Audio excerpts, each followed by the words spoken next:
Hello and welcome to O-Levels biology lesson. Today we are going to do the remaining section of diffusion osmosis multiple choice questions. Let's explore. Here we can see the diagram show the concentration of magnesium ion. We keep on marking the important data here. Magnesium ion in a healthy root. Here we can see in the soil the concentration of magnesium ion is 3 parts per million. Parts per mole. And inside the root hair cell, it is 5 millimoles.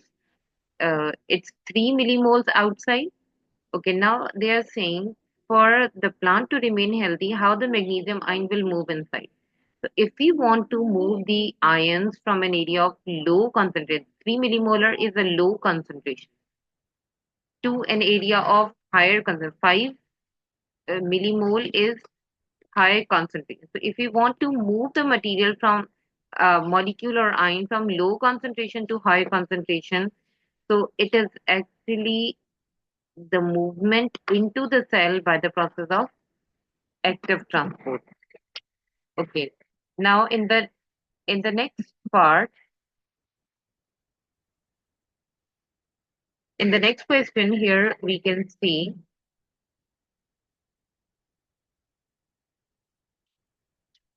here we can see what describes the diffusion of molecules.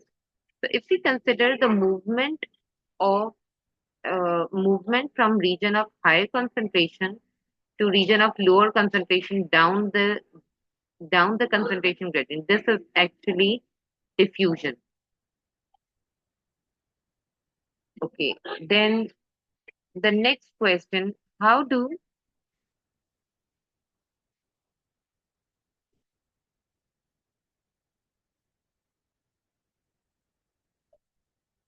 do the plants absorb nitrate ion by active transport? And obviously, if we want to move the material from an area of low concentration to an area of high concentration. So this is actually against the gradient. And for this process, energy is used. So nitrate ions are actively absorbed against the concentration gradient using the energy. Now let's move to the next question, question number 9.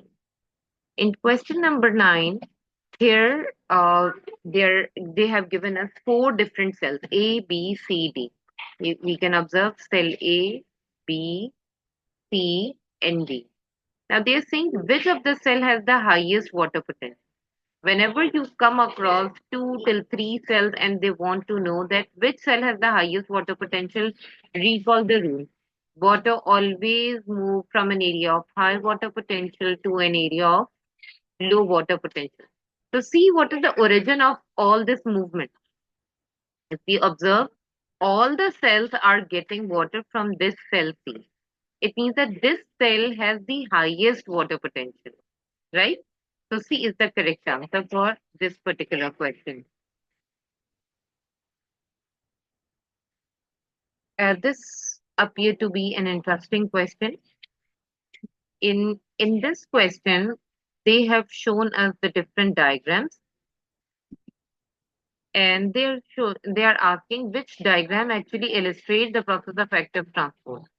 Here we need to concentrate on 2 very important things. That the black title represent the mineral line, and here we need to see how many mineral ions are present in the soil, right? And how many mineral ions are present in the root hair cell.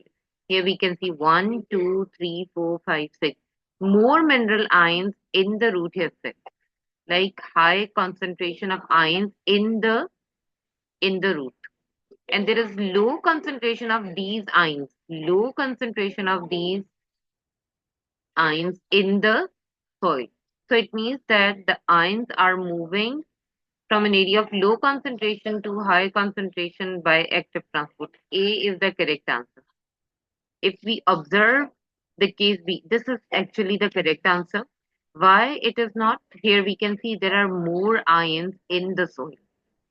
Okay. The ions cannot move the other side. So this is actually the correct answer. Here it is showing the movement of water, so this is also not possible. Here it is showing the movement of,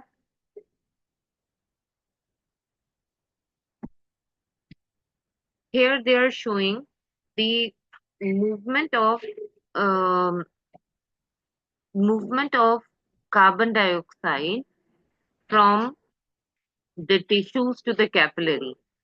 And here we can see there is more concentration of carbon dioxide in this cell. So active transport is always the movement of ions or molecules from an area of low concentration to an area of high concentration, right? So only situation A satisfied this concept. So this is the correct answer and rest are not possible. Now, which statement is always correct when oxygen is diffusing out of the plant cell? Okay. So if we assume a plant cell, this is the palisade cell, this is the spongy cell, these are the air spaces, and the carbon dioxide is diffusing out. They are saying uh, if if oxygen is diffusing out of the plant cell, so basically,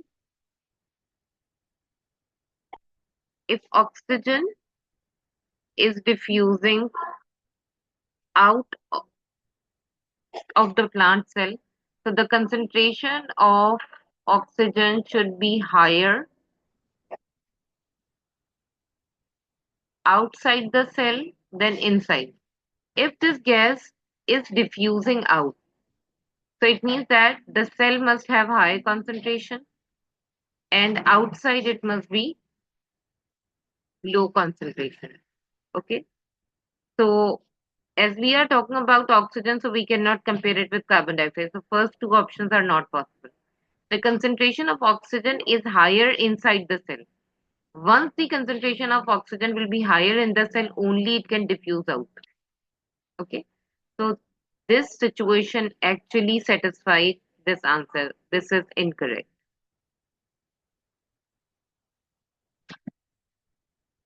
Now, the next question is another applied question.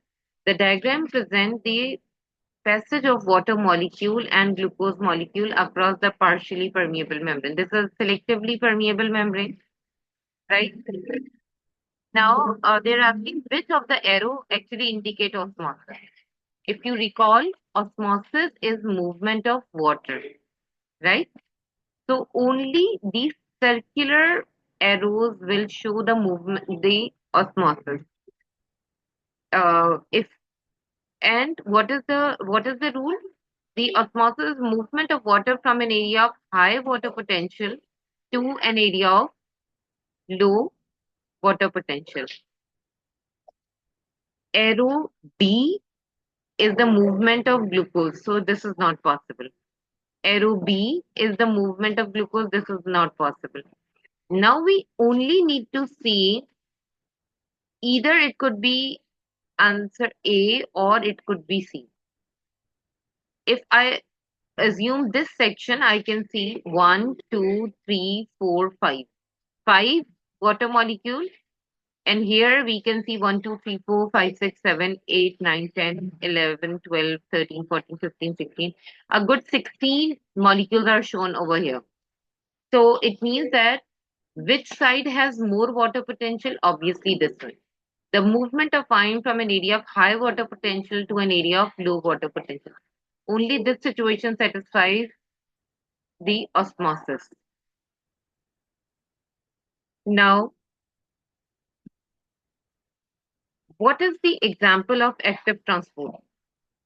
Remember, for active transport, we only consider the movement of molecules or ions from low concentration to an area of high concentration. So, this is movement of water, this is not possible. This is movement of ion in the blood plasma. Um, let's explore one by one. Movement of glucose molecule into the cells of the villi. If you can recall the structure of the villi, this empty space is the lumen, right? So if there are more amount of, if there are ions, so the ions can be taken up by diffusion or active transport into the cell. Movement of glucose down the concentration gradient. Down the concentration gradient is actually a representative of diffusion. So this is not possible. This statement is vague. It's not very clear. So question for question number 14, only A satisfies the best answer. Now, this is a frequently asked question in examination. These type of questions can be asked. Here we can see of the root of the plants are in the dilute solution of chloride and nitrate ion. Okay. Uh, Now try to understand what chloride is also an ion and nitrate is also an ion. Now, what is the relationship of ion uptake and oxygen concentration? So let me overview. The ions are taken up by active transport, and active transport requires energy, right? And for production of energy, we require oxygen, right? So if I observe this line, so the concentration of oxygen is increasing, but the chloride uptake is constant throughout. Means that this ion is not taken up by by active transport because increasing oxygen concentration is not affecting its uptake. But if I consider, let me change the color of my tool so you can understand in more obvious way. Okay. But if we consider the uptake of nitrate ion, here you can see as the oxygen concentration is increasing, as the oxygen concentration is increasing, the uptake of nitrate ion is constantly increasing to a certain limit. After that, it becomes constant. It means that this nitrate ion is taken up more and more when there is more oxygen, there is more energy, and there is more uptake of nitrate ion. So they are actually asking what can be concluded about chloride and nitrate ion. So chloride ion, I would conclude that chloride ion is not actively taken up, while it is taken up by diffusion because it is irrespective of oxygen concentrations, uptake is same, while nitrate is taken up by active transport. So that's all for this lesson, and we will be covering the upcoming questions in the next part of the lesson. Thank you, and please share your feedback.